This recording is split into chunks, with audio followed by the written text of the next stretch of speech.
The Holocaust. The enormity of the crime is staggering. 6 million Jews murdered. 1 out of every 3 Jews on earth. The slaughter was systemized, mechanized, automated, and relentless. From trains to gas chambers to crematoria. On our program, you'll hear the eyewitness story of a man who faced 7 years of slavery and torture, determined to survive to tell the world what had happened to his family and his people. His harrowing story is one you'll not soon forget. I want to thank you for joining me today on Focus on Israel. I'm Laurie Cardoza-Moore, founder and president of Proclaiming Justice to the Nations, a nonprofit organization dedicated to educating and sharing the message of Christian biblical responsibility to the people and land of Israel in the face of a growing global anti-Semitism. In 2005, I founded Proclaiming Justice to the Nations to stop the silence, to wake up Christians and people of conscience to the realities of a world bent on destroying Israel and the Jewish people.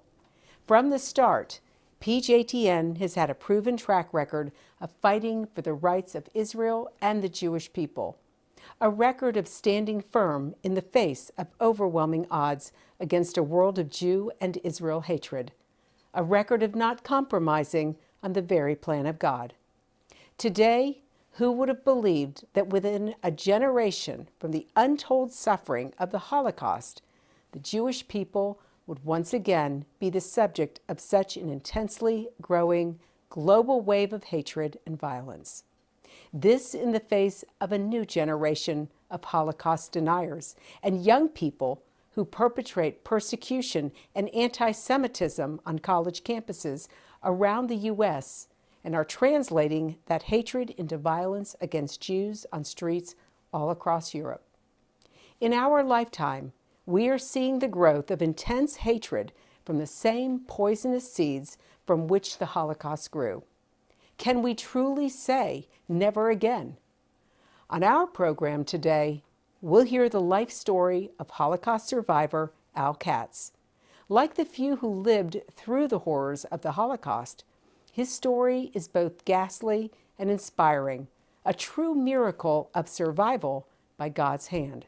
Mr. Katz was born in 1920 in Paderborn, Germany, during a very turbulent time in European history. 2 years before, in 1918, Germany had surrendered in the War to End All Wars, World War I. And just 1 year later, Adolf Hitler made his earliest known recorded statement about the Jews in a letter to Adolf Himmler about the Jewish question.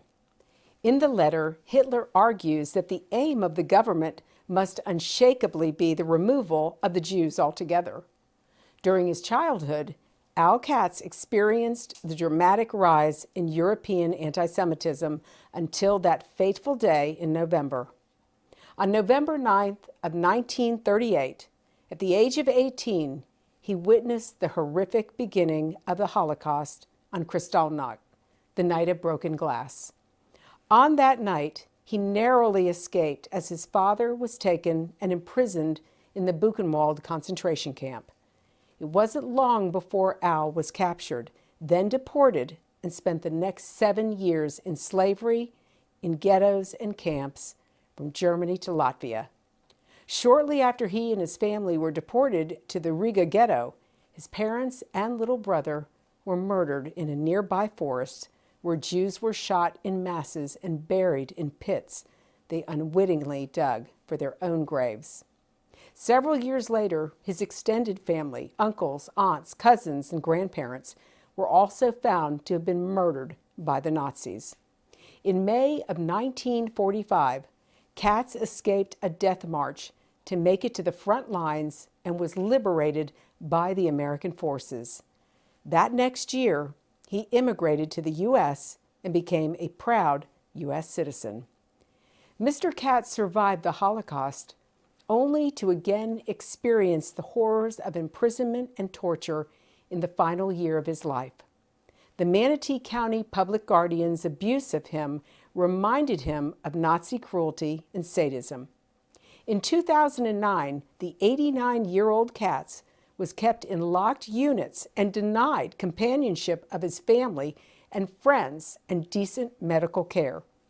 Retreating into horrific memories, Katz believed he was once again a prisoner of the Nazis and subject to their torture. In just 2 months of guardianship, he nearly died. Through a divine miracle, his daughter was allowed to take him home and care for him for the last 8 months of his life. Fortunately for us, before his death in 2010, Mr. Katz recounted much of his life experiences in his memoir titled Outrage. Up next, you'll hear excerpts from this captivating book, the story told in his own words.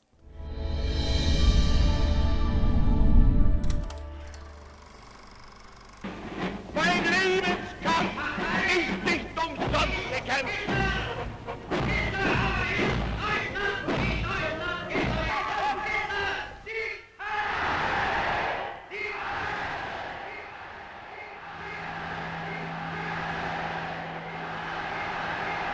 From 1938 till 1945, 7 brutal years, I was a slave. On the night of November 9th, 1938, I saw my synagogue burned to the ground.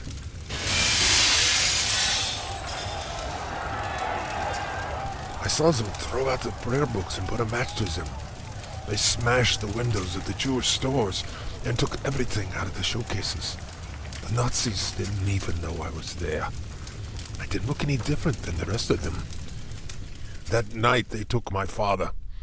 My father, Louis Katz, a German World War I hero who had earned the Iron Cross, was one of 334 Jewish men from Hanover arrested and sent with tens of thousands more to Buchenwald concentration camp.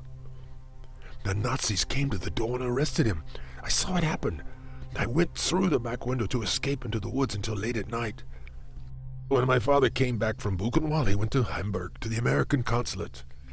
The consuls were advised to make it difficult for Jews to get out of the country. Not by the Germans, but by the U.S. government. My father said I couldn't see the consulate. An SS trooper is his bodyguard. I couldn't go past him. He wouldn't let me see him. And my father was in tears. It was the first time I'd seen that. When mass murders, 30,000 imprisonments of innocent men in a day, and massive destruction of thousands of Jewish properties openly, publicly, proudly, was committed by the Nazis, the world was being tested by the Nazis on Kristallnacht, and the world failed. Thus was birthed the Holocaust, the unique, systematic, mechanized genocide of the Jewish people. 6 million Jews' lives removed from the earth, and countless millions barely escaped the unmarked graves of their family members and nameless ashes from the crematoria. I, Al Katz, survived by the hand of God. On December 15th, 1941, my family and I were rounded up and deported from Hanover, Germany, in the depth of winter, with only the clothes on our backs. We had no idea that we would be deported from Germany. We were put on the train and that's all. You had no idea where you were going, as the train kept going.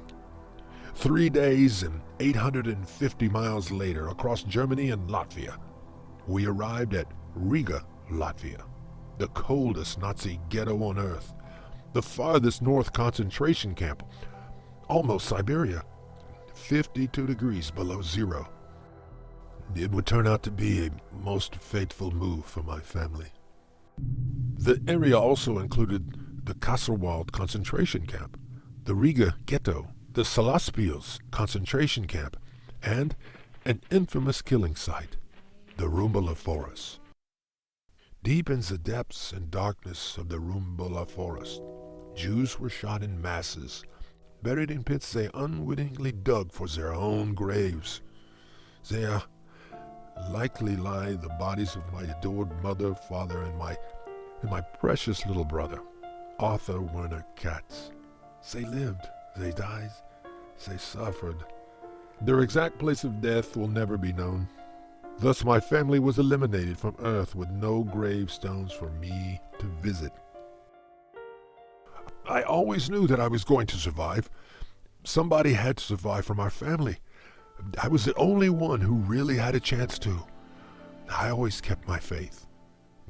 I'm proud to be a Jew. I always said there's somebody up there bigger than a Hitler, and he will get us through.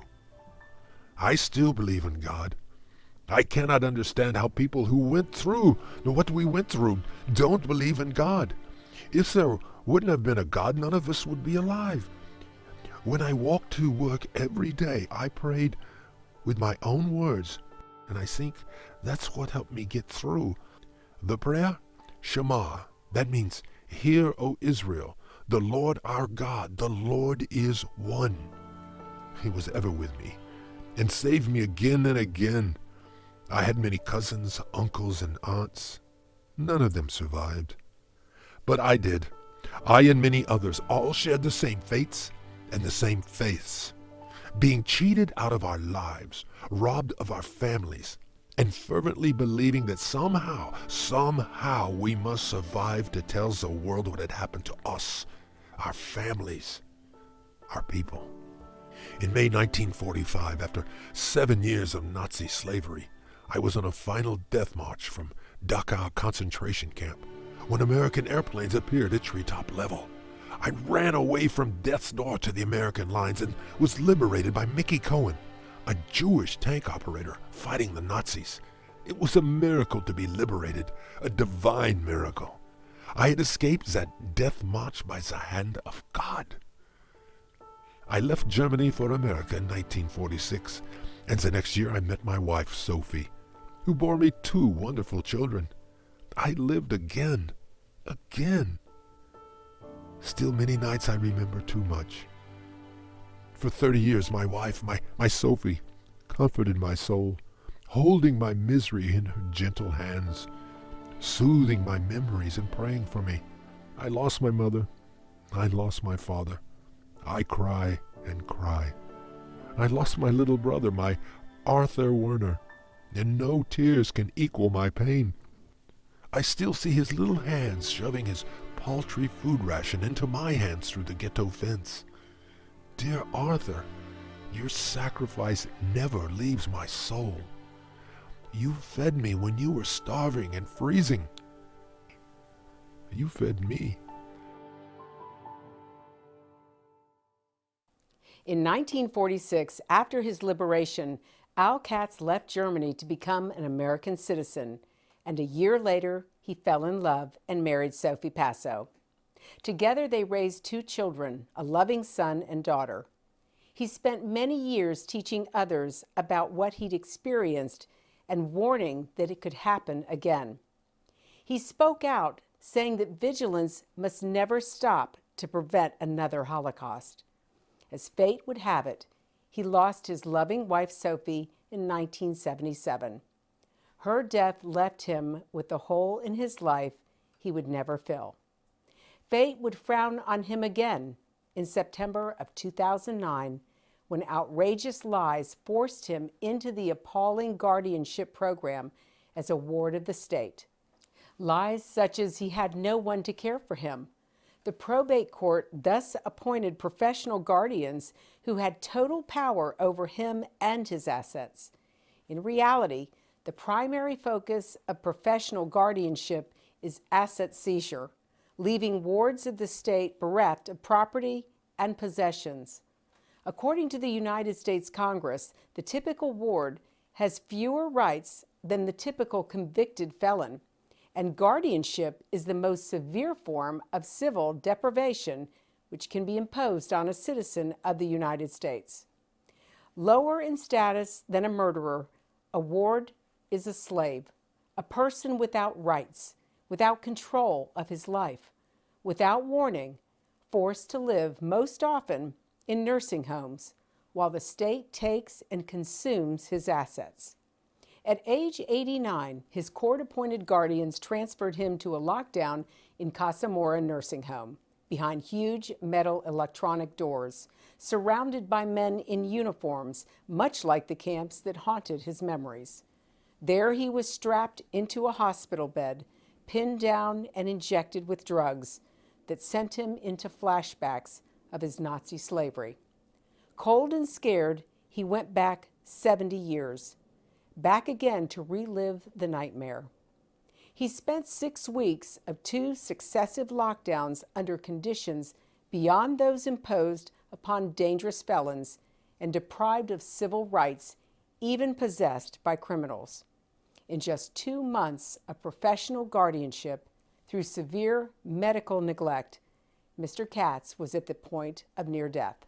Only after 3 days of burning fever did the nursing home finally call the hospital to pick up his lifeless body. His daughter Beverly came and stayed with him, crying at his side, hours and days, until Judge Logan released him to go home. In a delirium from fever, he could no longer walk, eat, or talk. For the most part, he was dead. It was November 16, 2009, when his professional guardians ordered his pickup from Blake Hospital. He was designated as imminent death. They had already arranged for his funeral and burial without even telling his daughter. But the Almighty himself made other arrangements, and his imminent death was delayed by a judge greater than any court on earth. It had been designed by the court for Mr. Katz to never return home, but it was not God's design. Somehow, the divine power kept him alive again and brought him home once more to live and to die with his family in peace, a freed man. In an article in Tablet magazine titled Guardians from Hell, his case is still being used as a model of guardianship abuse.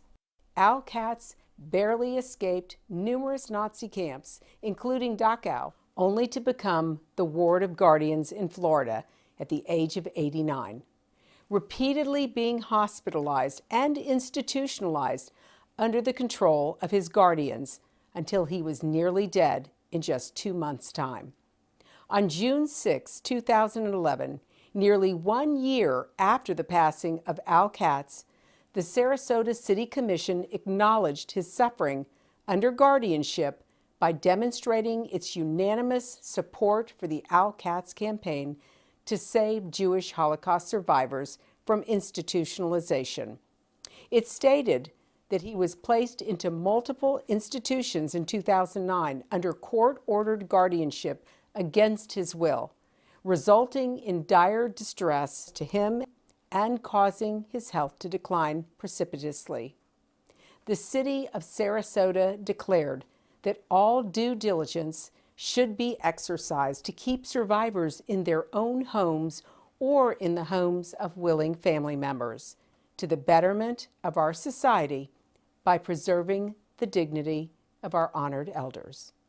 Even after his death, his family's inheritance has been consumed and wasted, first through the unlawful guardianship in Manatee County, Florida, and then through a probate case in Indianapolis, Indiana. Judge James Jovan's protracted proceedings have dragged on for a decade, robbing Mr. Katz's family of all his worldly inheritance. The story of Al Katz is truly an outrage, as is the story of the 6 million who were murdered and the others that miraculously survived. Today, around the world, Holocaust survivors are once again abandoned, just as they were in Nazi Europe. Close to half who survived unfathomable suffering now live beneath the poverty level.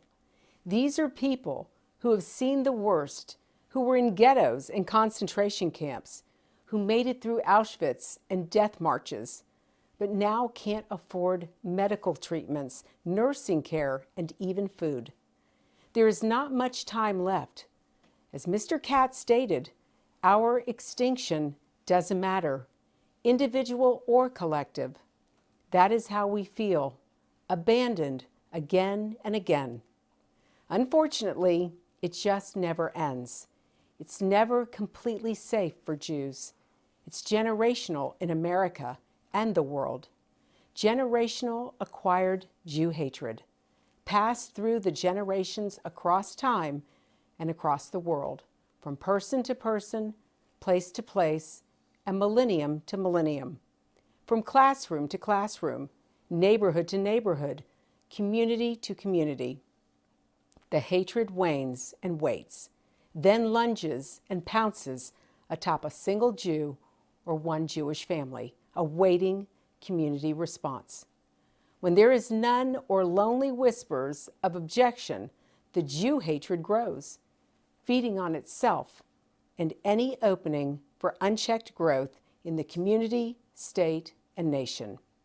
Then it consumes innocent victims with classic anti-Semitic accusations, filthy names, putrid jokes, relentless ridicule, official restrictions on Jewish rituals and practices, communal ostracism, and palpable rejection, vandalism on Jewish property, interpersonal violence, irreparable bodily injuries, deaths, mass murders, and ultimately, industrialized genocide.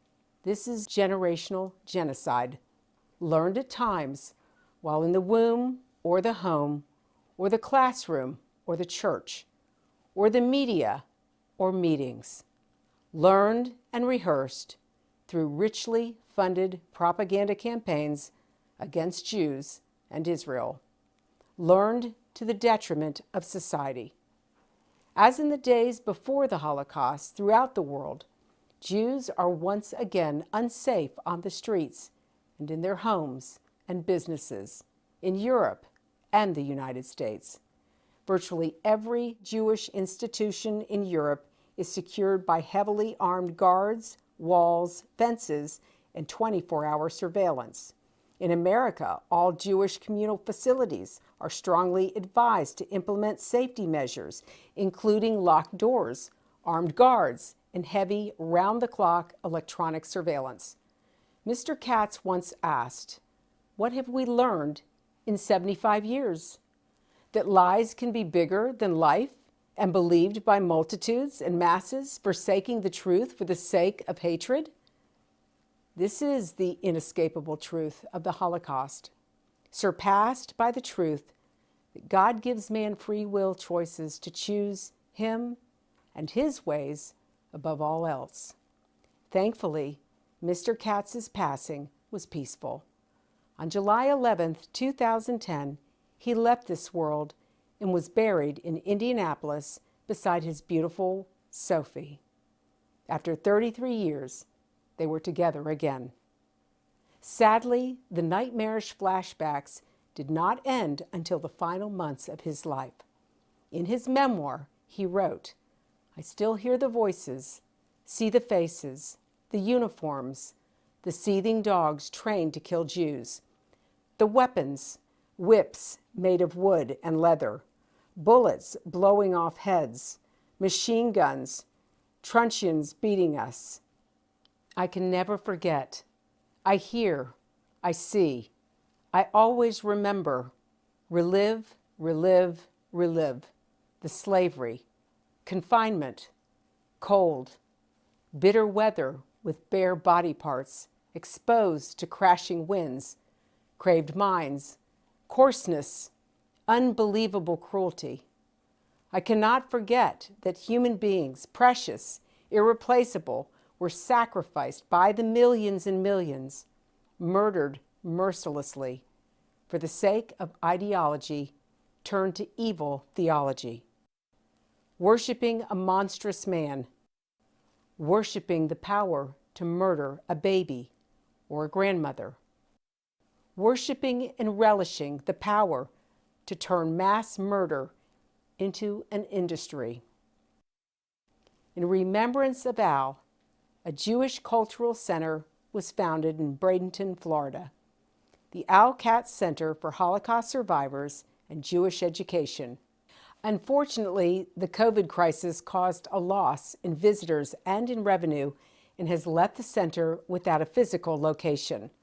The center still offers over 175 community programs each year, and the website is a wealth of information, videos, and other items.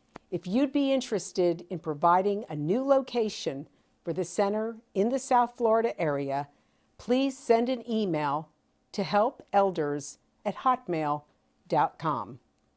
Outrage, the book on the life and times of Holocaust survivor Al Katz, will soon be available.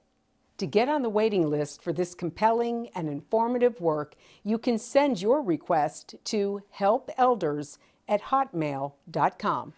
Well, that's our program for today, and I want you to know we appreciate your support. The time to take a stand is now. Be a leader in your community and in your church. One person can make a difference. Get involved with and support pro-Israel organizations such as PJTN. Call your senators, congressmen. Let your elected leaders hear from you. Visit our website to learn more. Sign up to receive action alerts and order our films to share with family and friends. Please encourage everyone you know to tune in and become informed. God bless you, and thank you for all you do on behalf of our Jewish brethren and all Israel.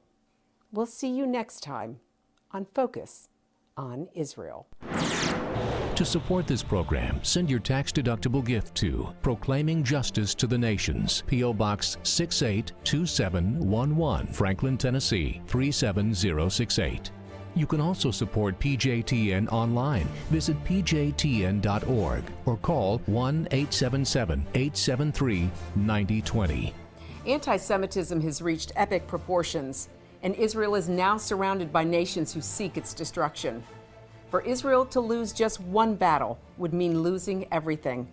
As Christians, it is our biblical responsibility to stand with our Jewish brethren and Israel. PJTN needs your help to reach more Christians with this urgent message. Please visit our website to become a member today and order our award-winning documentaries. You must decide that you won't be silent. Sign up now at pjtn.org. God bless you, and thank you for your support and prayers.